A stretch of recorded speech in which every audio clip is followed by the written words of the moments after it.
새벽 3시에 갑자기 종아리가 뒤틀리듯 아파서 잠에서 깨신 적 있으십니까?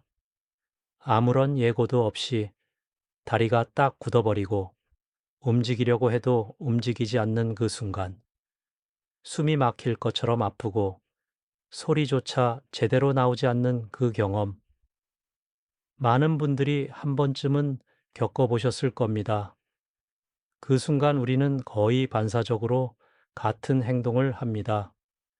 손으로 종아리를 꽉 잡고 세게 주무르는 것이죠.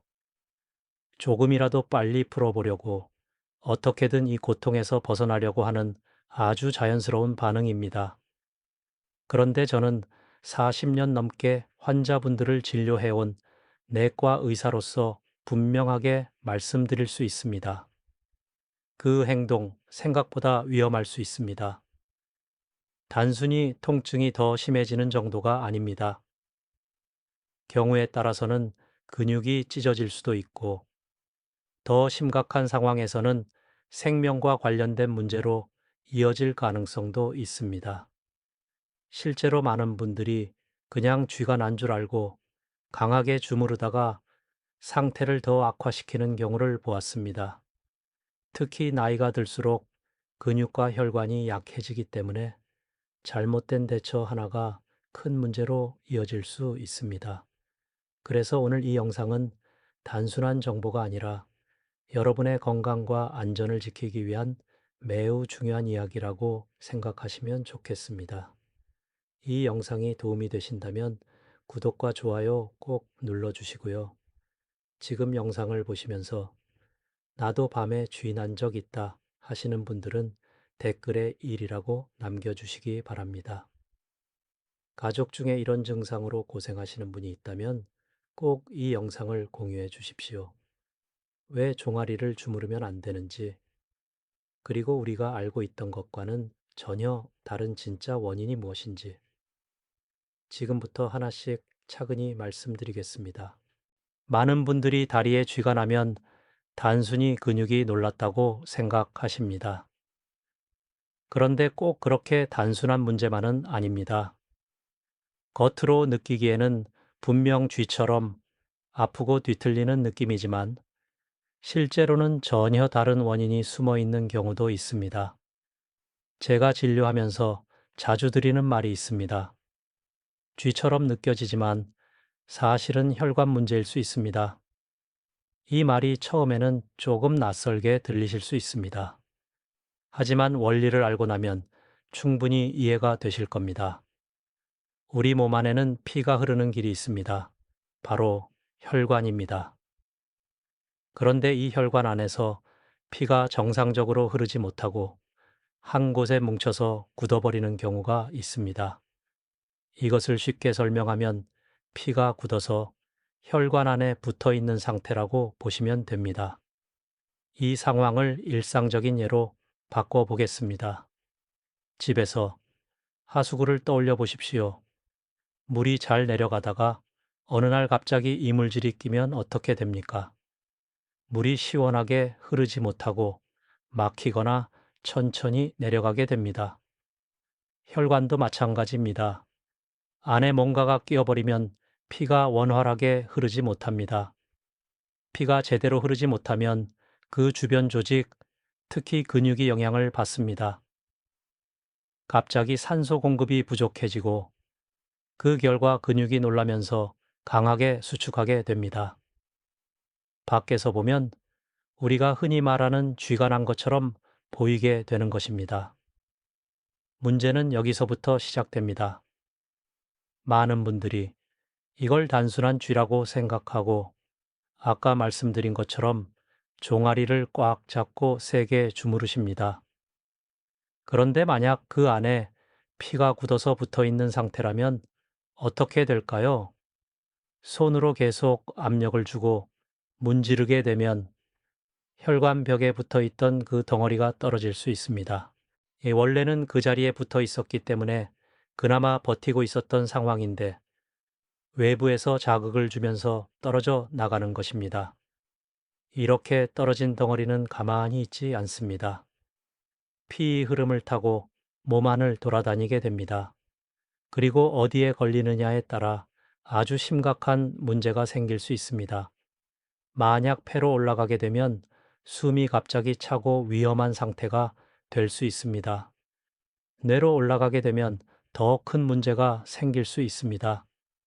갑작스럽게 의식을 잃거나 한쪽 몸이 마비되는 상황으로 이어질 수도 있습니다. 이 부분이 중요한 이유는 겉으로 보기에는 그냥 쥐처럼 보이기 때문입니다. 그래서 대부분의 분들이 심각하게 생각하지 않고 지나가거나 오히려 잘못된 방법으로 더 위험한 상황을 만들게 됩니다. 그래서 저는 항상 말씀드립니다. 다리에 쥐가 났다고 해서 무조건 같은 방식으로 대응하시면 안 됩니다. 그 안에 어떤 원인이 숨어 있는지를 먼저 생각하셔야 합니다. 지금 이 내용을 들으시면서 조금 걱정이 되실 수도 있습니다. 하지만 너무 겁을 들이려는 것은 아닙니다. 중요한 것은 구별하는 방법을 아는 것입니다. 다음 내용에서는 지금 느끼는 통증이 단순한 쥐인지 아니면 혈관 문제일 가능성이 있는지 집에서도 확인할 수 있는 방법을 아주 쉽게 설명드리겠습니다. 조금만 더 집중해서 들어보시면 스스로 몸 상태를 판단하는데 큰 도움이 되실 겁니다. 그렇다면 지금 느끼는 통증이 단순한 쥐인지 아니면 혈관 문제일 가능성이 있는지 어떻게 구별할 수 있을까요? 어렵지 않습니다. 세 가지만 천천히 확인해 보시면 됩니다. 첫 번째는 한쪽 다리만 붓는지입니다. 일반적인 쥐는 양쪽 다리에 번갈아 생기기도 하고 특정 한쪽만 계속 붓는 경우는 드뭅니다. 그런데 혈관에 문제가 생기면 한쪽 다리만 눈에 띄게 붓는 경우가 많습니다. 양말 자국이 유독 한쪽에만 깊게 남는다거나 신발이 한쪽만 꽉 끼는 느낌이 드신다면 주의하셔야 합니다. 두 번째는 만졌을 때 따뜻한 느낌이 나는지입니다. 정상적인 근육 경련은 차갑거나 특별한 온도 변화를 느끼기 어렵습니다.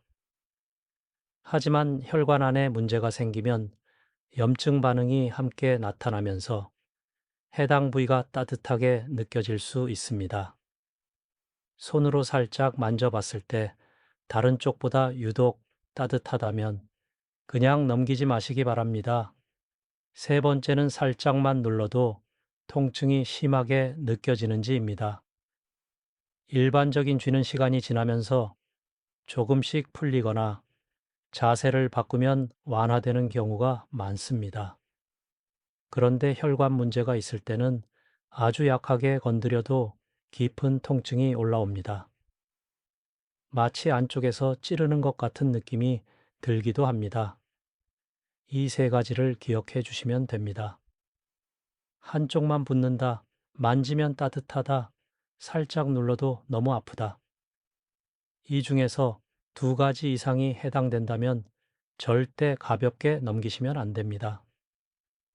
특히 그 증상이 하루 이상 계속된다면 바로 병원에 가셔서 확인을 받으셔야 합니다. 괜찮아지겠지? 하고 참다가 더 큰 문제로 이어지는 경우를 저는 정말 많이 보았습니다. 그리고 다시 한번 말씀드립니다. 이 상태를 모르고 종아리를 세게 주무르는 행동은 오히려 상황을 악화시킬 수 있습니다. 괜찮은 줄 알고 한 행동이 더 위험한 결과를 만들 수 있기 때문입니다. 이렇게 위험한 경우를 구별하는 방법을 아셨다면 이제 조금 안심하셔도 됩니다. 중요한 것은 구별할 줄 아는 것입니다. 그렇다면 여기서 한 가지 궁금해지실 겁니다. 위험한 경우가 아니라면 우리가 흔히 겪는 그 쥐는 도대체 왜 생기는 걸까요? 이제 그 진짜 원인에 대해 말씀드리겠습니다. 그렇다면 이제 우리가 흔히 겪는 진짜 쥐는 왜 생기는지 설명드리겠습니다. 많은 분들이 가장 먼저 떠올리는 원인이 있습니다. 바로 마그네슘 부족입니다. 물론 일부 영향은 있을 수 있습니다. 하지만 제가 40년 동안 환자분들을 보면서 느낀 것은 대부분의 경우 원인은 전혀 다른 곳에 있다는 점입니다. 이해를 쉽게 하기 위해 익숙한 비유를 하나 드리겠습니다. 자동차를 떠올려 보십시오. 자동차에는 엑셀과 브레이크가 있습니다. 엑셀을 밟으면 앞으로 나가고 브레이크를 밟으면 멈추게 됩니다. 두 기능이 균형을 이루어야 안전하게 운전할 수 있습니다. 우리 몸의 근육도 똑같습니다. 근육에는 수축과 이완이라는 두 가지 작용이 있습니다. 여기서 엑셀은 수축입니다. 근육을 조이게 만드는 힘입니다. 그리고 브레이크는 이완입니다. 근육을 풀어주는 역할을 합니다. 이 두 가지를 조절하는 것은 바로 신경입니다.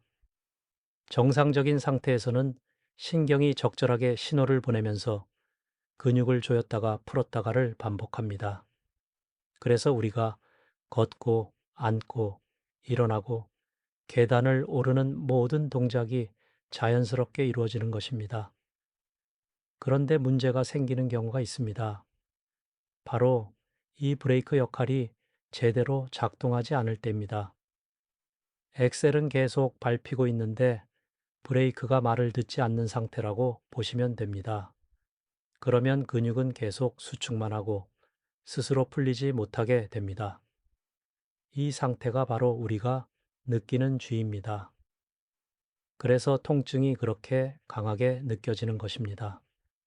근육이 단단하게 굳어버린 상태에서 계속 조여지고 있기 때문에 마치 찢어질 것 같은 통증이 생기는 것입니다. 그렇다면 이 중요한 브레이크 기능이 왜 고장 날까요? 몇 가지 대표적인 원인이 있습니다. 첫 번째는 피로입니다. 하루 종일 서서 일하시거나 평소보다 많이 움직이신 날에는 신경도 함께 지치게 됩니다.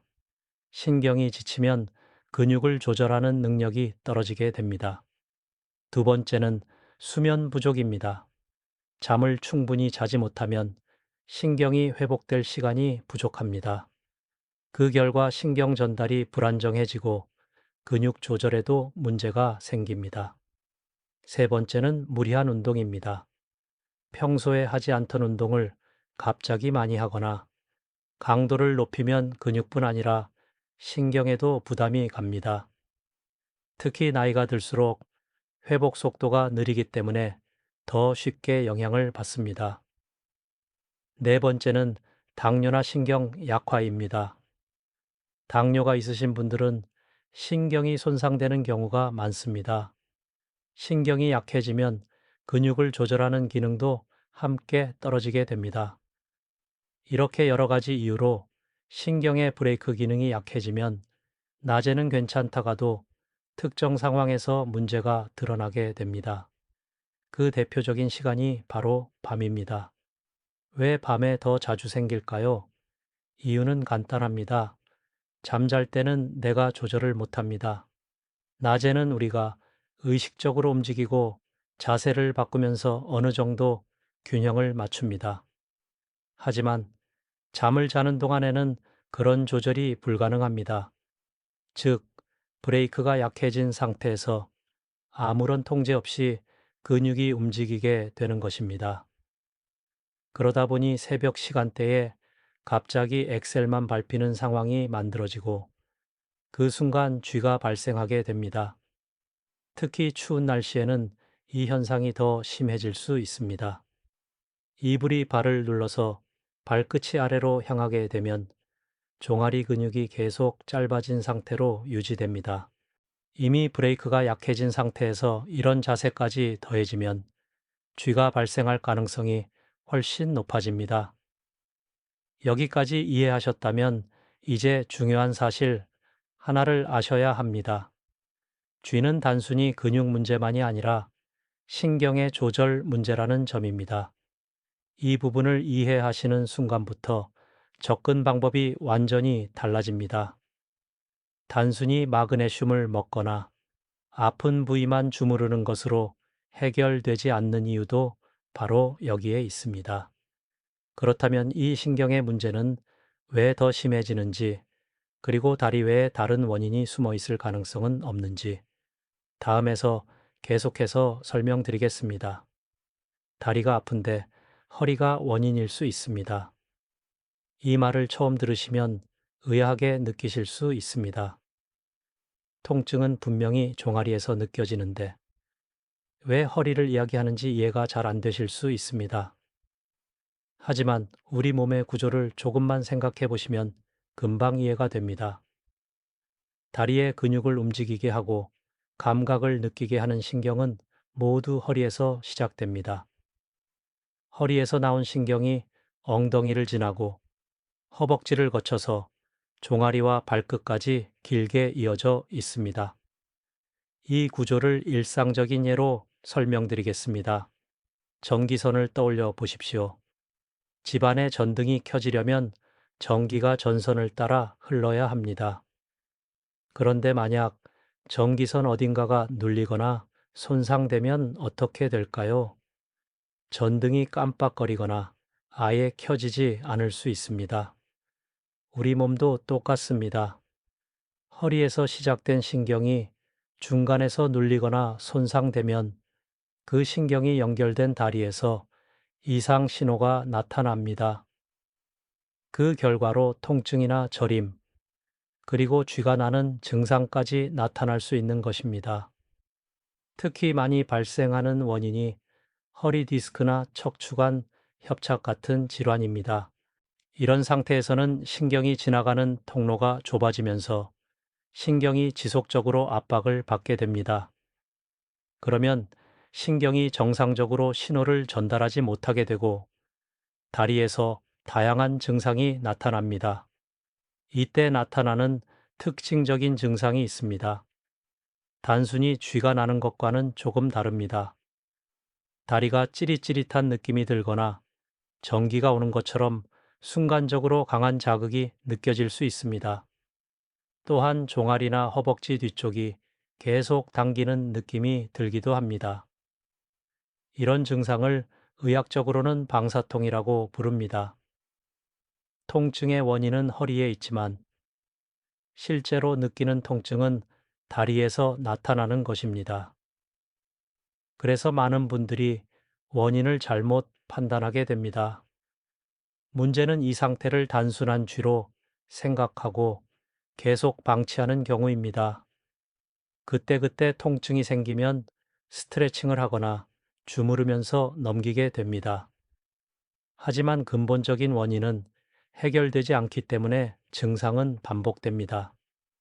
시간이 지나면서 신경 압박이 계속되면 상태가 점점 악화될 수 있습니다. 처음에는 가끔 쥐가 나는 정도였다가 점점 통증이 자주 발생하고 나중에는 감각이 둔해지거나 힘이 빠지는 느낌까지 생길 수 있습니다. 더 심해지면 다리에 힘이 제대로 들어가지 않는 상황으로 이어질 수도 있습니다. 그래서 이 부분이 매우 중요합니다. 쥐가 단순히 근육 문제인지 아니면 신경에서 오는 신호인지 구별하는 것이 필요합니다. 특히 찌릿한 느낌이나 당기는 통증이 함께 있다면 허리를 한번 점검해 보셔야 합니다. 제가 환자분들께 항상 드리는 말씀이 있습니다. 다리만 보지 마시고 허리도 보셔야 합니다. 겉으로 드러난 증상만 보고 판단하면 원인을 놓칠 수 있습니다. 쥐가 자주 반복되거나 일주일 이상 계속되는 통증이 있다면 병원에서 정확한 검사를 받아보시는 것이 좋습니다. 조기에 확인하면 간단한 치료로 충분히 좋아질 수 있습니다. 이처럼 쥐의 원인은 생각보다 다양한 곳에 숨어 있습니다. 다음으로는 다리 혈관 자체에 문제가 생겼을 때 어떤 일이 일어나는지 설명드리겠습니다. 다리 쥐의 원인이 혈관 문제나 신경 문제만 있는 것은 아닙니다. 또 하나 자주 놓치는 원인이 바로 정맥 문제입니다. 특히 나이가 들수록 이 부분은 꼭 한번 생각해 보셔야 합니다. 우리 다리에는 정맥이라는 혈관이 있습니다. 이 혈관 안에는 작은 판막이 들어 있습니다. 쉽게 말하면 문과 같은 역할을 합니다. 피가 위로 올라갈 때는 문이 열리고 아래로 내려가려고 하면 문이 닫혀서 다시 내려오지 못하게 막아줍니다. 이 구조 덕분에 우리 몸은 중력에 반해서도 피를 위로 올릴 수 있습니다. 종아리 근육이 움직일 때마다 펌프처럼 작동해서 피를 밀어 올리고 판막이 그 피를 잡아주는 구조입니다. 그런데 이 판막이 약해지거나 망가지면 문제가 생깁니다. 문이 제대로 닫히지 않는 상태가 되는 겁니다. 그러면 위로 올라갔던 피가 다시 아래로 흘러 내려옵니다. 이걸 역류라고 합니다. 이렇게 피가 아래에 계속 고이게 되면 다리 혈액 순환이 점점 나빠집니다. 산소가 부족한 피가 계속 머물면서 근육과 신경이 점점 지치게 됩니다. 그러다 보면 작은 자극에도 근육이 쉽게 경련을 일으키게 됩니다.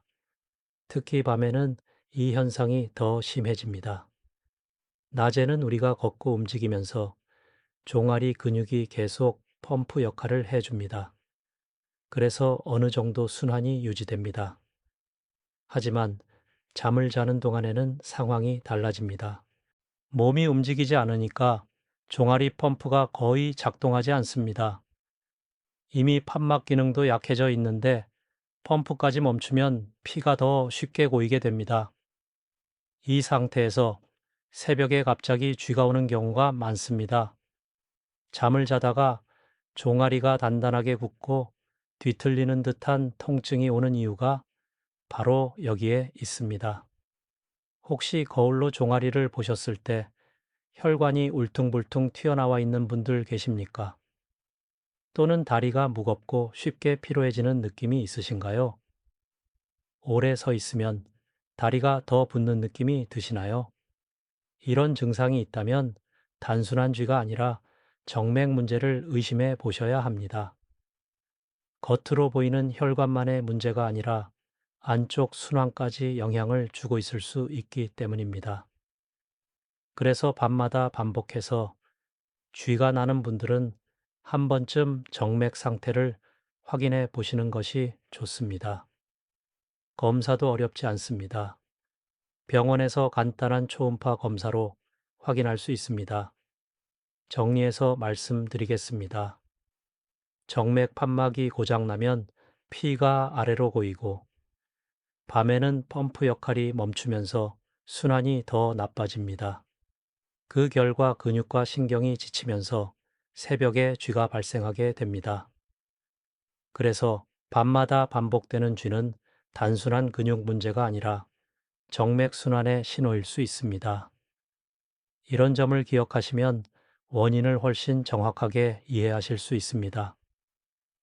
많은 분들이 이 이야기를 들으면 조금 놀라십니다. 다리에 쥐가 나는 것과 간이 무슨 상관이 있느냐고 묻습니다. 그런데 실제로는 간 때문에 쥐가 나는 경우도 적지 않습니다. 간은 우리 몸에서 아주 중요한 역할을 합니다. 쉽게 말씀드리면 몸속을 깨끗하게 유지해주는 정수기 필터와 같은 존재입니다. 우리가 먹고 마신 것, 그리고 몸에서 만들어지는 노폐물을 걸러내는 역할을 합니다. 이걸 조금 더 쉽게 설명드리겠습니다. 집에서 사용하는 정수기를 생각해 보십시오. 필터가 깨끗하면 물이 맑고 냄새도 없습니다. 그런데 필터가 막히면 물이 탁해지고 냄새도 나고 맛도 이상해집니다. 우리 몸도 똑같습니다. 간이라는 필터가 제대로 작동하지 않으면 독소가 충분히 걸러지지 못하고 혈액을 타고 온몸으로 퍼지게 됩니다. 이 독소들이 근육과 신경에 영향을 주면서 여러 가지 이상 신호를 만들게 됩니다. 그 중 하나가 바로 다리쥐입니다. 신경이 예민해지고 근육이 쉽게 긴장하는 상태가 되면서 작은 자극에도 경련이 생기기 쉬워집니다. 특히 밤처럼 몸이 쉬는 시간에는 이런 변화가 더 두드러지게 나타날 수 있습니다. 여기서 중요한 점이 있습니다. 간은 원래 신호를 잘 보내지 않는 장기입니다. 흔히 침묵의 장기라고 부르기도 합니다. 어느 정도 문제가 생겨도 특별한 증상이 없는 경우가 많습니다. 그런데 다리에 쥐가 자주 나기 시작하고 동시에 이유 없이 피로가 쌓이거나 소화가 잘 안 되는 증상이 함께 나타난다면 이야기가 달라집니다. 이것은 몸이 보내는 하나의 신호일 수 있습니다. 예를 들어 요즘 유난히 피곤하고 아침에 일어나도 개운하지 않고 식사를 해도 속이 더부룩한 느낌이 계속된다면 간 기능이 떨어지고 있는 것은 아닌지 한 번쯤 점검해 보셔야 합니다. 이럴 때 단순히 다리만 보고 해결하려고 하면 근본적인 문제를 놓치게 됩니다. 마사지나 스트레칭으로 잠시 좋아질 수는 있지만 원인이 해결되지 않으면 다시 반복됩니다. 그래서 말씀드립니다.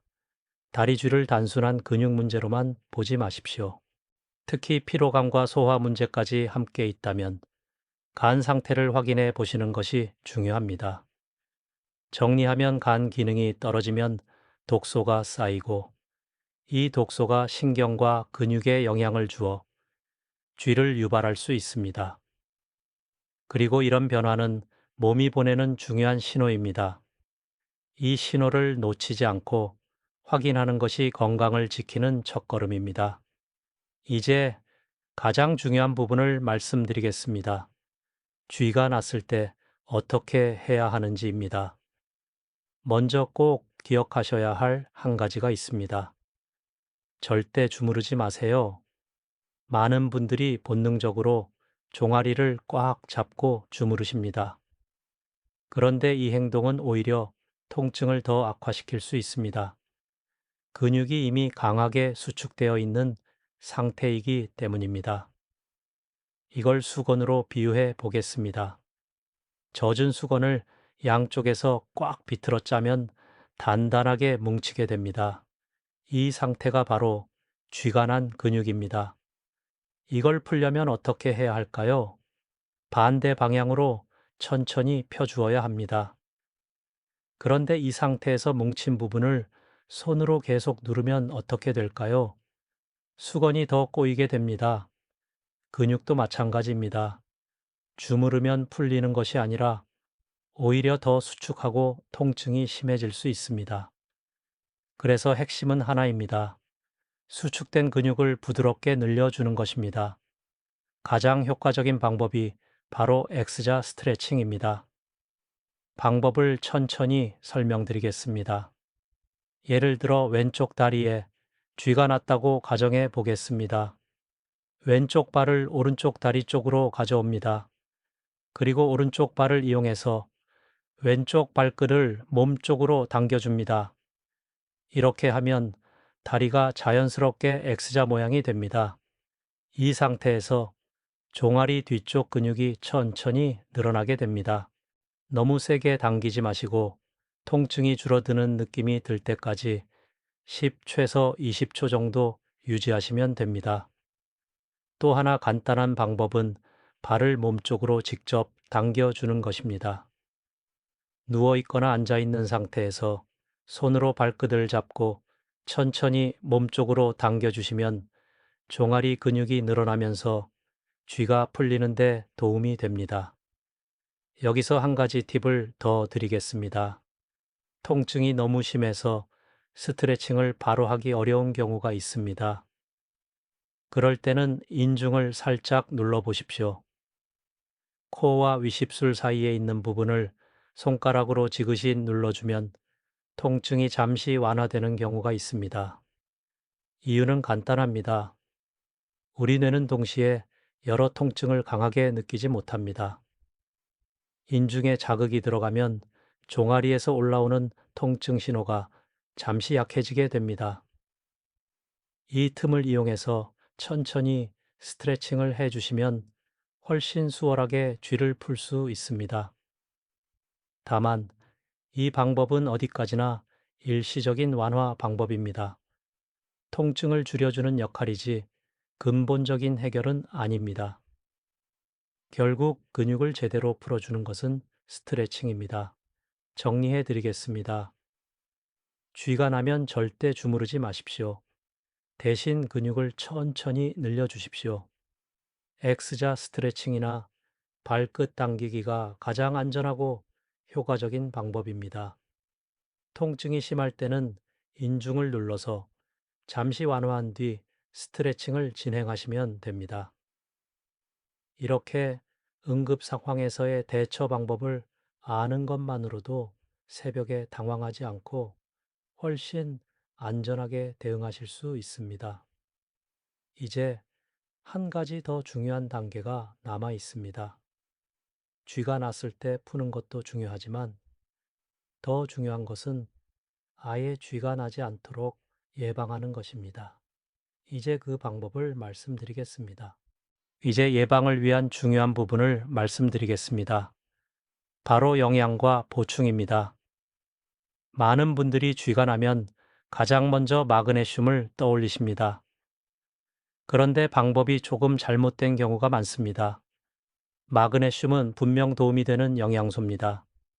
근육을 이완시키는 역할을 하기 때문에 쥐 예방에 도움이 될 수 있습니다.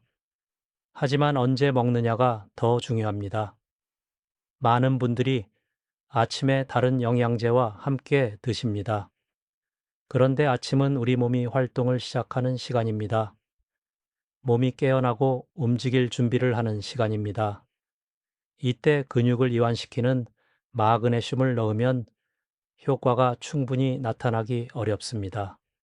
그래서 저는 이렇게 말씀드립니다. 마그네슘은 아침이 아니라 밤에 드세요. 특히 잠들기 전 시간에 드시면 훨씬 도움이 됩니다. 몸이 쉬는 시간에 근육을 부드럽게 풀어주기 때문에 밤에 쥐가 나는 것을 줄이는데 도움이 됩니다. 다음으로 중요한 것이 비타민 B입니다. 이 영양소는 근육이 아니라 신경과 관련이 있습니다. 쉽게 말해서 신경을 살리는 영양소라고 생각하시면 됩니다. 앞에서 말씀드린 것처럼 쥐는 단순히 근육 문제가 아니라 신경의 조절 문제와도 관련이 있습니다. 비타민 B는 지친 신경이 다시 제 역할을 하도록 도와주는 역할을 합니다. 그래서 가장 좋은 방법은 나누어서 드시는 것입니다. 아침에는 비타민 B를 드시고 밤에는 마그네슘을 드시는 방법입니다. 이렇게 하면 낮에는 신경을 회복시키고 밤에는 근육을 풀어주는 균형을 만들 수 있습니다. 영양제를 드시는 것이 부담스러운 분들도 계실 수 있습니다. 그런 분들은 음식으로도 충분히 도움을 받을 수 있습니다. 어렵게 생각하실 필요 없습니다. 먼저 감자입니다. 감자는 마그네슘과 칼륨 같은 미네랄이 풍부하게 들어 있습니다. 근육이 정상적으로 움직이기 위해 꼭 필요한 성분들입니다. 부드럽게 삶아서 드시거나 국처럼 만들어 드셔도 좋습니다. 다음으로 오징어와 조개입니다. 이 음식들은 간을 도와주는 성분이 들어 있습니다. 특히 피로가 많고 몸이 무거운 느낌이 있는 분들에게 도움이 될 수 있습니다. 간이 지쳐 있으면 몸 전체의 균형이 흐트러질 수 있습니다. 그 결과 신경과 근육에도 영향을 주게 됩니다. 그래서 이런 음식들이 간을 도와주면서 간접적으로 쥐 예방에도 도움을 줄 수 있습니다. 중요한 것은 어렵게 생각하지 않는 것입니다. 비싼 음식이나 특별한 식단이 필요한 것이 아닙니다. 평소 식사에서 조금만 신경 써 주시면 충분합니다. 정리해 드리겠습니다. 마그네슘은 밤에 드시고 비타민 B는 아침에 드시는 것이 좋습니다. 감자 같은 음식으로 미네랄을 보충하고 오징어나 조개로 간 건강을 함께 챙기시면 도움이 됩니다. 이렇게 영양을 잘 관리해 주시면 쥐가 나는 빈도를 줄이는데 큰 도움이 됩니다. 이제 마지막으로 가장 기본이지만 가장 중요한 생활 습관에 대해 말씀드리겠습니다. 이제 마지막으로 꼭 실천하셔야 할 생활 습관을 말씀드리겠습니다. 어렵지 않습니다. 딱 세 가지만 기억하시면 됩니다. 첫 번째는 물을 충분히 드시는 것입니다. 우리 근육은 대부분이 물로 이루어져 있습니다. 수분이 부족하면 근육이 쉽게 굳고 경련이 잘 생깁니다. 하루 동안 조금씩 나누어서 자주 드시는 것이 중요합니다. 두 번째는 오래 앉아 있는 시간을 줄이는 것입니다. 오랫동안 앉아 있으면 다리 혈액 순환이 느려지고 근육이 굳어집니다. 중간중간 일어나서 가볍게 움직여 주시거나 앉은 상태에서도 발 뒤꿈치를 들었다 내렸다 하는 동작을 해 주시면 도움이 됩니다. 세 번째는 식사 후에 가볍게 걷는 습관입니다. 식사를 하고 바로 앉거나 누우면 혈액순환이 더 느려집니다. 식후에 10분에서 20분 정도 천천히 걷는 것만으로도 다리 근육이 풀리고 쥐 예방에 큰 도움이 됩니다. 이 세 가지는 누구나 오늘부터 바로 실천할 수 있는 방법입니다. 중요한 것은 꾸준함입니다. 작은 습관이 쌓이면 밤에 편안하게 주무실 수 있는 몸으로 바뀌게 됩니다. 작은 습관이 밤을 바꿉니다. 오늘 말씀드린 내용이 도움이 되셨다면 구독과 좋아요 부탁드립니다. 앞으로도 꼭 필요한 건강 정보를 계속 전해드리겠습니다. 지금 영상 보시면서 마음이 움직이셨다면 댓글에 오늘부터 시작합니다. 라고 한 줄만 남겨주세요.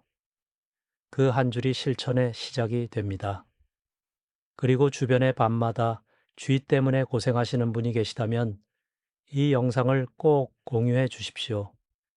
작은 정보 하나가 누군가의 밤을 편안하게 바꿀 수 있습니다. 다음 영상에서는 더 중요한 건강 정보로 찾아뵙겠습니다. 감사합니다.